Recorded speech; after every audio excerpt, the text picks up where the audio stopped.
fit any asese ni din and your friend say mechanic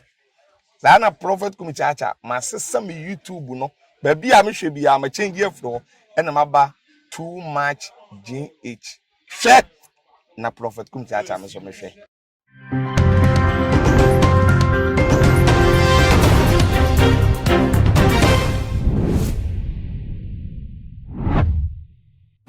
Memo aqua bashonko eba tuma GHS so munyaba musumfo nana ama obuzo amidi ehun hiame enye na tete ebe no aso se training issues mede besomo ewo fidei eso meko entem no eso no Reverend Isaac Obuzu Bempo difo bakwa Ghana ha wokasama wo mayimu tese wo mayimu nsem ne kan ko ni tese amanyosem die wotimi edimu akotepa ekebi emano eyewo ewo my Ghana mu na no ena sesi ata ye ne yitrefo fraud abetu dwa no tese asene a whole lot of shockwave at the Afa Ghana for emu na me patria Reverend Isaac Owusu Bempa echrema was say enche bia Ghana ha obi eni bewu bi atese obi ani behu say a popular politician be na dwumu aka na matese we no hwenye yeze we ka bodamfo a what you say so obi abodam o say popular politician a we nim before obi anim ne pa no enche na dwumu ebeka no wo be yare adwumu yare ma na nanti krosu se na we hu se abodamfo na mkrom ne tese edwadwa so no saa na ebeye na tese ebeye awaso asem awade asem pa ewo omaiga na mu na de enti a ebeba ni say no enia ejina eye former president Rawlings ni wo no ewu bi na tese wo pa tese connection ewo ehum na what ensem no emu no waka say Rawlings ni wo awu no eba beyi amanfo dodo na eto atiti no wo mo NDC party no emu beyi engofobia na wote ase nyema bia wo ye etia no atese ametodwa am obi ehum no saa ni wo awu ebenam so ama sanyema ni nya no eto adedi ama no ababonte na ebiem so no ose Rawlings wo awu no asesa nyema pi ewo honhom wiase say ka atmosphere spiritual realm Ghana ha atmosphere no asesa nyema pi nti saa enkofobia wo mu do mu ne say omanya wie ye wewu wie asemanya sa wewu wie no wo monya very very careful especially wo mu jubilate ewo ni wo no because enche wo mu baako a wo ye amanyoni anaso wo ye politician no a wo ye very popular no enche wo beba abonti ba no banya se wo no bekasa a chiro obi am obi eti anase bibi papa bi ene besi but dambo ene ba no so ai be ma no aye wonwa ewo eye bo mayimu na no ene manfo bi say debi o Reverend Isaac Owusu Bempa asema wu kei inti se an ye de kira hina ba en wo bebodam debi o Ghana aye ka popular politicians dia na tese wu bodi na untimi yi eye former president JM Enfimu general secretary I said nketia esu wo mu bi omu si wo edi enim de fo atese omu akodare o modwuma die mu nti se obeka se omu bako eye NDC ni awosa ejeni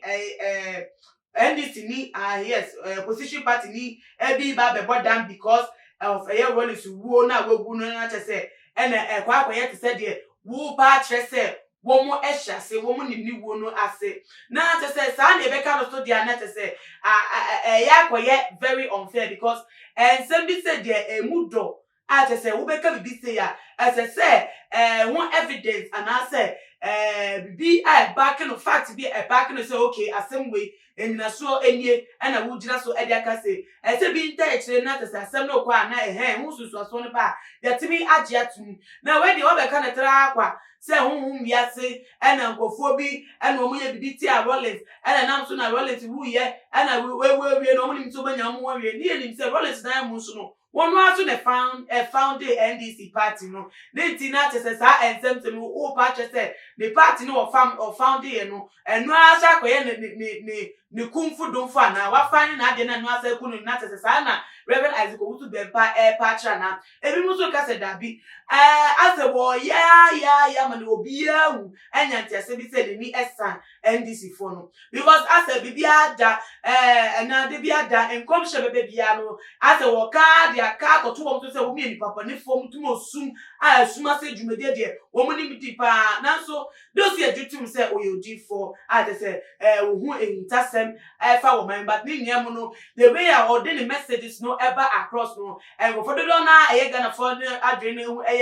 almost say and seminar work kanu ya ko say ogu NDC party no ehun fi wo di femi omo obro mase se na be ya nipa be hire gidie e de free wo mu se Ghana ha de ye ba no honhom sem je so be se wonya nipa na nipa nyu adwen wontuni to nipa adwen na nipa nyu achi a wo de honhom sem bata ho a enche na wonya no because Ghana ha de na me se be hu se eye adwuma pa na te se sana ebi ewu na to ni niam no se no press dia now we wait to see say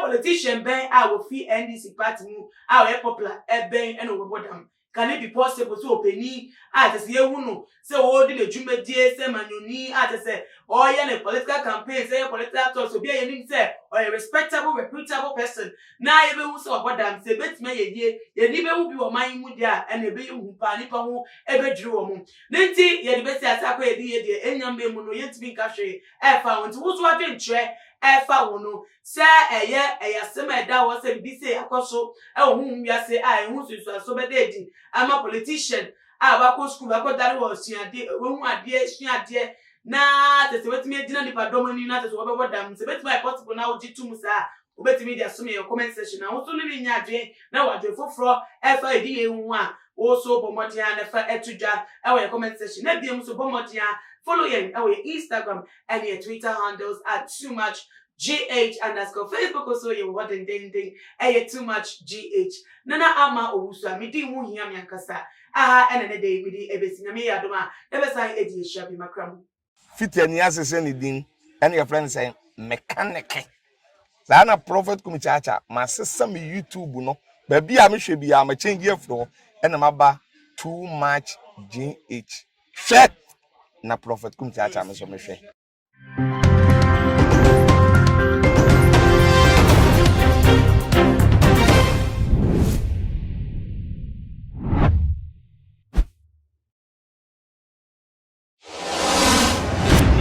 The major prophet kum chacha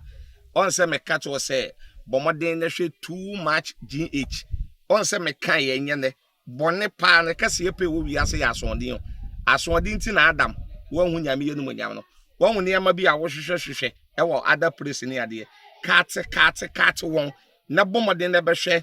too much GH be hwe na subscribe bomoden o be hwe pe na wa ye subscribe o subscribe